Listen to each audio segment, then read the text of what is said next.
Hi అండి, welcome back to Vihan diaries. ఈ వీడియోలో 9th and 10th మంత్లో మా విహాన్కి ఏం ఫుడ్ పెట్టానో చూపించబోతున్నాను. అండ్ ఆల్సో బ్రేక్ఫాస్ట్, లంచ్, డిన్నర్కి డిఫరెంట్గా క్లియర్ రెసిపీస్ చూపించబోతున్నాను. 6th, 7th, 8th మంత్లో మనం అన్ని రైస్, వెజిటబుల్, ఫ్రూట్స్, రాగి, ఓట్స్ అన్నీ చిన్నగా అలవాటు చేసుకుంటూ వస్తాం. ఇవన్నీ అలవాటు పడ్డాక నెక్స్ట్ వీటిని కాంబినేషన్లో తర్వాత మంత్స్లో ట్రై చేయాలన్నమాట. ఫుడ్ టైమింగ్స్ అనేవి మన బేబీ స్లీప్ షెడ్యూల్ని బట్టి మనమే అడ్జస్ట్ చేసుకోవాలండి. మనం రోజు ఒక హాఫ్ అన్ అవర్ అటు ఇటుగా టైమింగ్ ఫాలో అవడం వల్ల వాళ్ళకి డైజెషన్ అలవాటు అవుతుంది. రండి, మా విహాన్ డే ఎలా స్టార్ట్ అవుతుందో చూద్దాం. మా విహాన్ అయితే 7:30 to 8 మధ్యలో లేస్తాడండి. ఈ లోపు నేను రాగి జావ ప్రిపేర్ చేసేస్తాను. ఈ రాగి పౌడర్ మనం ఇంట్లోనే ప్రిపేర్ చేసుకోవచ్చు. అది కూడా డీటెయిల్ వీడియో షేర్ చేస్తాను. ఒక 2 స్పూన్స్ ఆఫ్ రాగి పౌడర్ తీసుకొని ఒక గ్లాస్ వాటర్ యాడ్ చేసుకోవాలి. ఈ పౌడర్ని వాటర్తో బాగా మిక్స్ చేసుకొని లమ్స్ లేకుండా కలుపుకోవాలి. దాన్ని ఒక 5 to 10 minutes లో ఫ్లేమ్లో ఈ కన్సిస్టెన్సీ వచ్చే వరకు ఉడికించుకోవాలి. దీంట్లో షుగర్ కానీ సాల్ట్ కానీ ఏమీ యాడ్ చేయనవసరం లేదు. ఇప్పుడే ఏమీ యాడ్ చేయకూడదండి, ఎందుకంటే వాళ్ళ కిడ్నీస్ ఇప్పుడే డెవలప్ అవుతూ ఉంటాయి. సో కిడ్నీ ఫిల్ట్రేషన్కి ఈ సాల్ట్ అండ్ షుగర్ ఎక్కువ ప్రెజర్ తీసుకుంటాయి. మరీ చప్పగా ఎలా పెడతాం అనుకుంటున్నారా? వాళ్ళకి అసలు ఏ టేస్టు తెలియదండి. వాళ్ళకి రైస్ అండ్ ఫ్రూట్స్లో వచ్చే న్యాచురల్ సాల్ట్ అండ్ షుగర్ ఉంటాయి కదా, అవే సరిపోతాయి. పళ్ళు వచ్చే వరకు మాత్రం జావని స్కిప్ చేయకుండా పెట్టాలి. బేబీస్ ఫుడ్ తీసుకునే కొత్తలో నచ్చినట్టు కానీ తోసేసినట్టు కానీ చేస్తే అక్కడితో ఆపేయకండి. నెక్స్ట్ డే కానీ లేదా వాళ్ళకి ఆకలిగా ఉన్నప్పుడు కానీ మళ్ళీ ట్రై చేయండి. బేబీస్కి ఫుడ్ తినిపించాలంటే మనం మాత్రం చాలా పేషెన్స్గా ఉండాలి. మా విహాన్ పొద్దున్నే బాల్కనీలో కూర్చొని తినడానికి బాగా ఇష్టపడతాడు. మనం సాలిడ్ స్టార్ట్ చేసినప్పుడు బేబీస్కి వాటర్ ఇవ్వడం కూడా చాలా important. And up to 12 months వరకు కాచి చల్లార్చిన వాటర్నే ఇవ్వాలి. విహాన్కి అయితే ప్లెయిన్ రాగి జావ బాగా అలవాటైపోయింది. ఒకవేళ మీకు కొంచెం టేస్టీగా కావాలంటే ఏదైనా fruit like Apple, mango, banana ఏదైనా ఈ రాగి జావకి యాడ్ చేసుకోవచ్చు. తిన్న తర్వాత వాళ్ళని ఆడించాలి. పాకడమో లేదా చిన్నగా నడిపించడమో ఏదో ఒక యాక్టివిటీ అయితే చేపించాలి. విహాన్ అయితే తిన్న తర్వాత ఒక 1 hour ఆడుకుంటాడు, లేదా వాళ్ళ నాన్న కిందకి వాక్ తీసుకుని వెళ్తాడు. ఈరోజు మా విహాన్ బ్రేక్ఫాస్ట్కి నేను సెర్లాక్ ప్రిపేర్ చేస్తున్నాను. ఇక్కడ నేను 2 స్పూన్స్ ఆఫ్ సెర్లాక్ తీసుకుంటున్నాను. అండ్ ఒక గ్లాస్ వాటర్తో మిక్స్ చేసుకొని లమ్స్ లేకుండా కలుపుకోవాలి. ఒక 5 to 10 minutes ఇలా లో ఫ్లేమ్లో ఉడికించుకోవాలి. ఈ కన్సిస్టెన్సీ వచ్చే వరకు ఉడకనివ్వాలండి. 10th month స్టార్ట్ అయినప్పటి నుంచి ఇడ్లీ కూడా స్టార్ట్ చేశాను. అండ్ మేము తినే టిఫిన్స్ కూడా కొంచెం పెడుతూ ఉంటాము. ఈ సెర్లాక్ కూడా నేను హోమ్మేడ్ ప్రిపేర్ చేసుకున్నాను. ఆల్రెడీ మన ఛానల్లో వీడియో ఉంది, డిస్క్రిప్షన్లో లింక్ ఇస్తాను, ఒకసారి చూడండి. కొంచెం గీ యాడ్ చేసుకుంటే ఇంకా టేస్ట్ చాలా బాగుంటుంది. ఏ ఫుడ్ పెట్టేటప్పుడైనా కొంచెం వాటర్ అయితే తాపిస్తాను. 9:30 to 10 మధ్యలో సెర్లాక్ పెట్టేస్తాను. మనం ఏ షెడ్యూల్ అయినా ఒక హాఫ్ అన్ అవర్ అటు ఇటుగా అలవాటు చేసుకుంటే బేబీస్ కూడా అదే టైంకి ఆకలిస్తుందండి.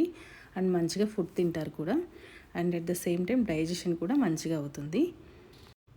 And next lunch time. లంచ్లో నేను ఖచ్చితంగా పప్పు అయితే పెడతాను. అండ్ ఇంట్లో ఉన్న వెజిటబుల్స్ ఏవి ఉంటే అది ఆ రోజు లంచ్లో ఇంక్లూడ్ చేస్తాను. లంచ్, డిన్నరు, బ్రేక్ఫాస్ట్ రెసిపీస్ అన్నీ నేను క్లియర్గా వీడియో షేర్ చేస్తాను. ఈరోజైతే నేను వెజిటబుల్ కిచడీ ప్రిపేర్ చేస్తున్నాను. కందిపప్పు, మసూర్ దాల్ అండ్ మూంగ్ దాల్ కొంచెం తీసుకుంటున్నాను, టేస్ట్ బాగుంటుంది. అండ్ వెజిటబుల్స్ వచ్చేసి స్పినాచ్ ఉంది, స్పినాచ్ తీసుకుంటున్నాను. క్యారెట్, పొటాటో అండ్ టమాటో తీసుకుంటున్నాను. కొంచెం జీరా పౌడర్ అండ్ ఒక చిటికెడు వాము యాడ్ చేసుకుంటున్నాను డైజెషన్ కోసం. 2 వెల్లుల్లి రెబ్బలు దంచి వేసుకుంటే ఇంకా సాల్ట్తో పనేం ఉండదు, చాలా టేస్టీగా కూడా ఉంటుంది.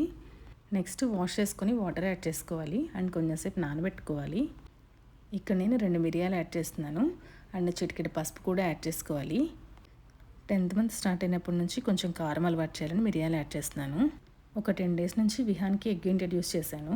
ఒక హాఫ్ ఎగ్ తింటాడు. ఎగ్ అండ్ రైస్ 2 10 minutesలో కుక్ అయిపోతాయి. రైస్ అయితే మెత్తగా ఉడికిందా లేదా అని చెక్ చేసుకోవాలి. ఇలా చేత్తో పట్టుకొని కొంచెం నలిపితే ఉడికిందా లేదా అని తెలిసిపోతుంది. మరీ చల్లారిన తర్వాత కాకుండా కొంచెం వేడి మీద ఉన్నప్పుడే రైస్ని మెదుపుకోవాలి, అప్పుడే బాగా స్మాష్ అవుతుంది.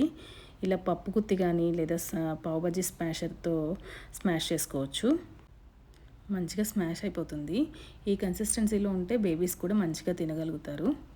అండ్ సర్వింగ్ బౌల్లోకి తీసుకుని ఒక స్పూన్ గీ యాడ్ చేసుకోవాలి. చూడండి ఈ వెజిటబుల్ కిచడీ ఎంత ఎమ్మీగా వచ్చిందో. అండ్ ఎగ్ని ఇలా చిన్న ముక్కలుగా చేసి వాటి చేతికిస్తాను.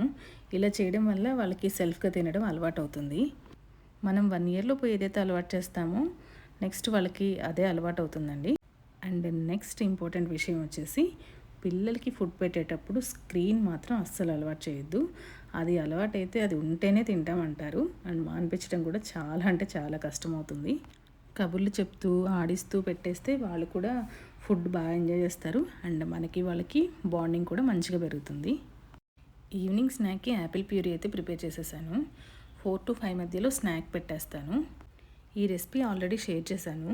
కావాలి అనుకుంటే డిస్క్రిప్షన్లో లింక్ ఉంది, చూసేయండి. ఈవినింగ్ స్నాక్లో నేను Apple, banana, papaya, peer, dragon, sweet potato, sapota and seasonal fruit ఏవి దొరికితే అవి పెట్టేస్తాను. డ్రై ఫ్రూట్ పౌడర్ అయితే ఇంకా స్టార్ట్ చేయలేదండి. డ్రై ఫ్రూట్ పౌడర్ వచ్చేసి ఆఫ్టర్ 10th మంత్ నుంచి పెట్టాలి. యాక్చువల్గా డ్రై ఫ్రూట్ పౌడర్కి వెయిట్ బాగా గెయిన్ అవుతారు. నేను ఆల్రెడీ సెర్లాక్లో డ్రై ఫ్రూట్స్ యూస్ చేశాను కదా, సో అందుకని 10th మంత్ తర్వాత నుంచి నా ఫుడ్లో ఇంక్లూడ్ చేసుకుందాంలే అని ఇప్పుడే ప్రిపేర్ చేయలేదు. ఇంకా ఫైనల్గా డిన్నర్ వచ్చేసి ఓట్ మీల్ ప్రిపేర్ చేశాను. ఇక్కడ నేను 2 స్పూన్స్ ఓట్స్ పౌడర్ తీసుకుంటున్నాను. అండ్ టేస్ట్ కోసం 1 స్పూన్ సెర్లాక్ యాడ్ చేసుకుంటాను. ఈ ఓట్స్ పౌడర్ వచ్చేసి నేను మల్టీగ్రెయిన్ ఓట్స్ యూస్ చేస్తాను. దీంట్లో ఓట్స్, వీట్, బార్లీ, రాగి అండ్ ఫ్లాక్స్ సీడ్స్ ఉంటాయి. వీటిని దోరగా వేయించుకొని పౌడర్ చేసి పెట్టుకుంటాను. అండ్ ఈ పౌడర్కి కొంచెం వాటర్ యాడ్ చేసుకొని లంప్స్ ఏం లేకుండా మంచిగా కలుపుకోవాలి. దీన్ని ఒక 5 to 10 minutes స్లో ఫ్లేమ్లో ఈ కన్సిస్టెన్సీ వచ్చే వరకు ఉడికించుకోవాలి. సర్వింగ్ బౌల్లోకి తీసుకొని 1 స్పూన్ గీ యాడ్ చేసుకొని బేబీస్కి తినిపించేసుకోవచ్చు. డిన్నర్ వచ్చేసి 7 to 7:30 మధ్యలో పెట్టేస్తాను. ఏదైనా మీల్ టు మీల్ ఒక 3 hours గ్యాప్ ఉండేటట్లు చూసుకోవాలండి. మీకు ఆల్రెడీ లాస్ట్ వీడియోలో చెప్పాగా మా విహాన్కి బయట తిరగడం అంటే చాలా ఇష్టమని. సో ఇంకా డిన్నర్ అయితే బాల్కనీలో పెట్టేశాను. Thank you for watching. మళ్ళీ నెక్స్ట్ వీడియోలో కలుద్దాం. Until then bye bye, take care.